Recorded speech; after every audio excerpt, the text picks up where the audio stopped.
7 kilos. Esa es la realidad colombiana. No, colombo-venezolana, Ajá. porque eso tiene un impacto general en ambos países. Con lo que tú te compras un kilo de harina precocida de aquel lado, te compras 12 kilos en Venezuela. Pero mi pregunta, dentro de lo que estás comentando, es, ¿los colombianos pueden comprar esa harina y ese arroz? ¿En Venezuela? No, digo, allá en Colombia de manera normal. Claro, claro que lo ¿tienen pueden. capacidad de compra como tenemos los venezolanos igual? Tienen capacidad de compra por la relación de que existe entre el bolívar y el peso. Ajá. Ahí está el problema, Ajá. precisamente. Entonces, eso hace que una persona que con pesos allá puede comprarse un kilo de harina con esos mismos pesos, cambiados a bolívar, en Venezuela. Bueno, pasando por el dólar, ¿no? No tiene por qué pasar por el dólar. Ah, ¿no? Porque hay un mercado bolívar-peso. Ajá. Y ahí está el problema, precisamente. Hay un mercado de 5 millones de personas, de 7 departamentos, porque no es Cúcuta, es desde La Guajira hasta el Arauca. Claro, toda la frontera. Toda la frontera. Y estamos hablando solo de la frontera colombo-venezolana sin meter el Caribe y Brasil, ¿no? Que son más pequeños. Pero que en todo caso, esa asimetría en el precio de la moneda y en esa relación hace que, por ejemplo, tú con lo que llenas un tanque de gasolina aquí, nosotros, digamos, ellos, con lo que llenan un tanque de gasolina del lado allá de la frontera, aquí tienen 12 tanques de gasolina, ¿no? Exacto. O sea, Es decir, estamos hablando pues de una relación asimétrica de grandes proporciones que genera un mercado de la moneda venezolana. Y entonces esos 5 millones de personas que están allí, ahí el bolívar circula libremente a través de estas casas de cambio, que son las que fijan la relación peso-bolívar, hace pues que se genere esta situación. Pasan 400 reses vivas desde Venezuela hacia Colombia. ¿cómo es eso? Si es que los que necesitamos carne somos nosotros. Bueno, pero fíjate que en ¿Cómo Cúcuta, es eso? estaba leyendo por ahí un informe, donde se señala que en Cúcuta prácticamente cerraron el matadero. Porque claro, le llegan de Venezuela que no Llegan de Venezuela beneficiadas en el camino ya incluso. empaquetaditas. Sí, en el camino porque del lado de Puerto de Santander se han establecido algunos mataderos clandestinos para beneficiar estas reses. Que es otro negocio. El matadero es otro negocio porque es un valor agregado. Así es.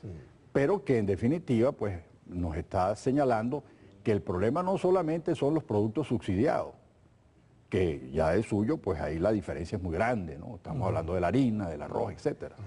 Sino que estamos hablando de las autopartes, estamos hablando de los productos de higiene, estamos hablando de los electrodomésticos y por supuesto de la gasolina, que es el gran motor, digamos. La cerecita del pastel. Exacto. Es decir, y los alimentos, los insumos agrícolas, la escasez de insumos agrícolas en Venezuela es consecuencia de ese contrabando hacia Colombia por la diferencia de precios. Pero fíjate que todo esto que está produciéndose a Venezuela escasez. ¿Y por qué digo eso? Lo digo basándome en lo que dijo el propio ministro Osorio, el ministro de Alimentación. Él señaló que el 20% de los alimentos producidos en Venezuela se van hacia Colombia. Y fue el propio Diosdado Cabello el que señaló que entre el 30 y el 40% de los bienes que se importan van hacia Nicolás Colombia. Maduro, nuestro presidente, también dijo que el contrabando era mejor negocio que el narcotráfico. Exacto. Lo dijo, ¿no? Exacto, y Rafael Ramírez acaba de declarar que se van 100.000 barriles de combustible hacia Colombia, generando una pérdida para el Estado, digamos, el subsidio que representa, solamente el subsidio, 12.500 millones de dólares.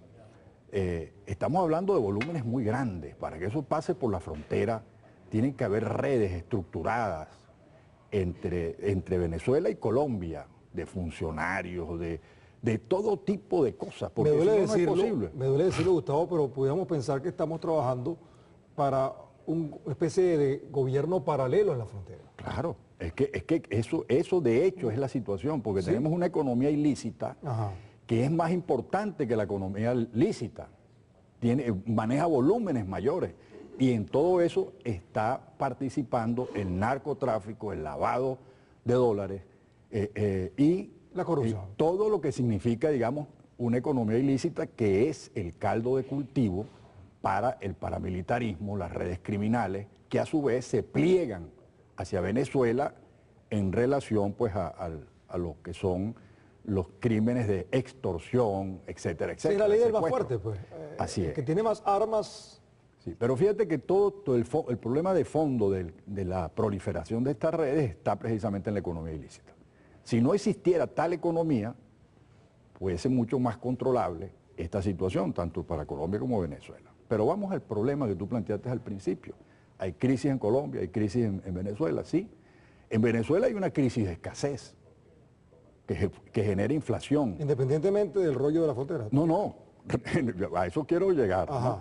Yo te decía que el ministro de Alimentación decía que el 20% de los alimentos producidos en Venezuela se van hacia Colombia. O sea, la escasez es producto de la fuga. Es producto de la fuga. Porque hay dos cosas, hay dos maneras de verlo. O sea, sí. O hay una escasez porque no hay abastecimiento natural. Sí. No, pero en este caso hay abastecimiento. Yo creo que hay un sobreabastecimiento, además. Yo lo que creo es esto, ¿no? Yo sí creo que hay una caída no una caída, sino que la producción interna no ha suplido la demanda. No ha suplido la demanda. Claro. Pero en este momento, el factor contrabando está teniendo un peso muy importante en esa escasez. No lo digo yo, lo dijo el ministro de Alimentación, lo dijo Diosdado Cabello, que estuvo allí, lo ha dicho el propio presidente. ¿Tú te basas en las afirmaciones? Sí, en esos elementos que cuando tú lo llevas cuantitativamente al cálculo, te das cuenta que la escasez, según el Banco Central, ronda el 28 o 30%. Entonces, saquemos la cuenta, lo que esto representa. Y no estamos hablando de un producto, sino de todo un espectro, todo el espectro de consumo que incluye fármacos, alimentos, autopartes, artículos de higiene y, por supuesto, insumos para la industria. Insumos para la industria, o sea que nos está afectando ya no solo... Insumos para el campesino. Para el campesino, para el productor, por eso. Exacto, o sea, por eso. ¿Cómo se llama? Insecticidas. O sea, que nos está afectando no solo desde el punto de vista del consumo final, sino de la producción misma. Es decir, está afectando y generando un proceso recesivo hacia lo interno. Bueno, tú me has dado algunos elementos. Pero es que quiero, antes que contestes, porque yo sé, y la gente se mortifica. Si ya lo cortaste, no, pero tengo que decirle, él va a seguir con nosotros, tenemos hasta... Pero tengo dos cosas que hacer. Una, decirle a la gente de la Radio del Sur que gracias por acompañarnos hasta ahorita, ¿verdad? Porque ellos tienen que ir con sus noticias y no sé qué.